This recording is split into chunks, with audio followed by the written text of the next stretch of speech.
JKB back with another episode. Today I'm going to be reviewing Street Fighter 2 Ultra, the final challenger. Thank you so much to Nintendo Canada for sending over the review copy.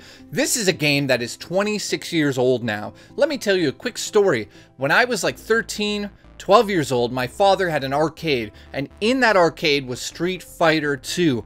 Changed my life back in the day. I must have spent thousands of his dollars. You know, I just go in the till and steal the change and put it in his own machines. He'd get it back because all these quarters were painted red. But the point here is, I played the hell out of it. So when I first found out we're gonna get Street Fighter 2 on the Nintendo Switch, and it's going to have a reskin, it's gonna look amazing. It's gonna be a little bit tuned.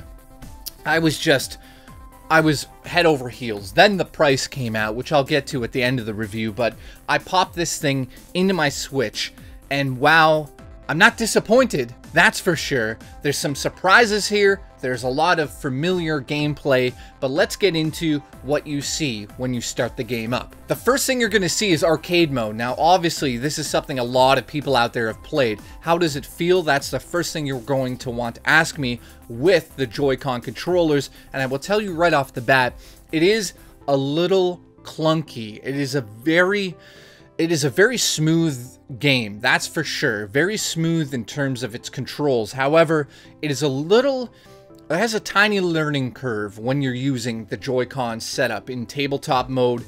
If you're just using the Joy-Cons, or in handheld mode, it's going to take a while for you to get used to playing a fighting game on the Switch. But once you get the rhythm of it, the nostalgia kicks in and you realize this is fucking awesome. I can't believe I'm back playing Street Fighter, and the idea of taking this on the go, that really is where the price tag might, I mean, that might be the reason why the price is so high. I'm not sure, but arcade mode is back and I had an absolute blast with it. They've also included something called Buddy Battle, which it's a funny name, but you go into it and you realize this is something I've wanted in Street Fighter since the arcade. The ability to have two fighters on the same side versus the CPU is absolutely awesome. So you can walk up to somebody with the Switch and say, let's just battle it out. Against each other, of course, but then you can also be on a team. You can also have yourself and a CPU versus a CPU, so a tag team versus a single. That is something a lot of people have wanted in Street Fighter 2, and it's finally here. Next up is Versus. This lets you pick the stage, the fighters, all that sort of thing. It's essentially what you need when you're practicing, because there is a training mode on this, but when you want to get into it, you know, with a buddy next to you and you would just hand them a controller, that's where you're going to be doing it in verse mode. So obviously that's an inclusion that needed to be here. The next mode I want to talk about is called Way of the Hado. I think it's called Hado. It's H-A-D-O. I don't know English. So you play as Ryu, and your job is in first-person mode to throw kicks and punches and special moves, and you're doing this with the Joy-Con controllers.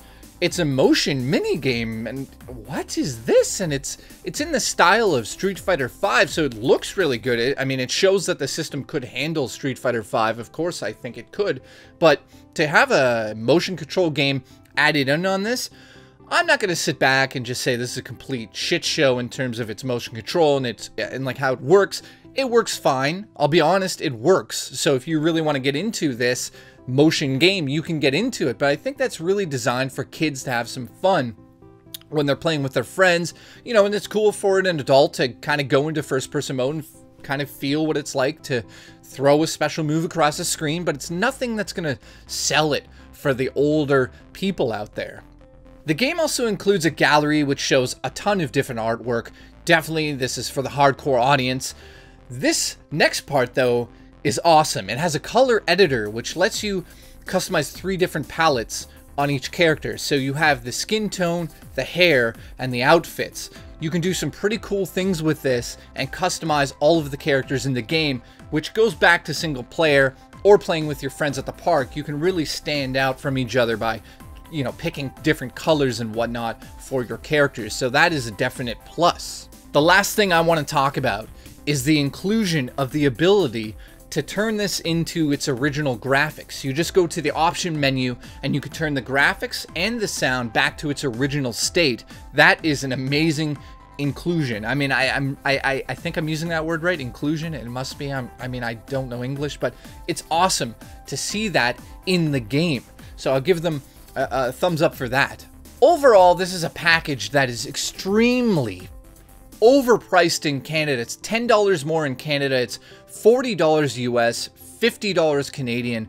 This is something that I've been sitting back wondering, like, how am I going to do this? Because in one side, it's like, for the nostalgia fans, this is the first portable fighting game on the Switch, and it's awesome to play it. But the price tag of a game that's 27 years old is just unacceptable to me. And unfortunately, I can't recommend everybody goes out and buys this right away, because it's definitely full of fighting. It's an enjoyable game, but it's not full of fighting modes that are going to really push you to want to spend $40 US.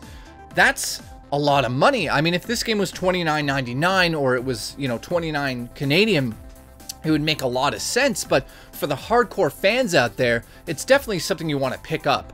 Last but not least, I'm going to give it, you know, the score, but I'm going to say that the Pro Controller with its D-pad is essential to playing this. You can definitely get away with the Joy-Cons, but I would highly suggest to get a Pro Controller if you're going to really get into this. So I'm going to give Street Fighter Ultra, The Final Fighters, a 7.5 out of 10. It holds that charm, that memory I had, the music, everything's there. The graphics that are updated now look spectacular. The price tag doesn't really affect the score. It's more about what's in this game, and there's not too much to it. It's essentially like you're picking up the original version of it on Super Nintendo and just popping it in there. That's what you're going to get. It just looks better, sounds better, and an overall 7.5 out of 10. So thank you so much for watching. If you want to subscribe, do that by clicking the subscription button. Hit that bell so you get notified when I put videos up. Thanks so much for watching, and I hope this was a help. Love you.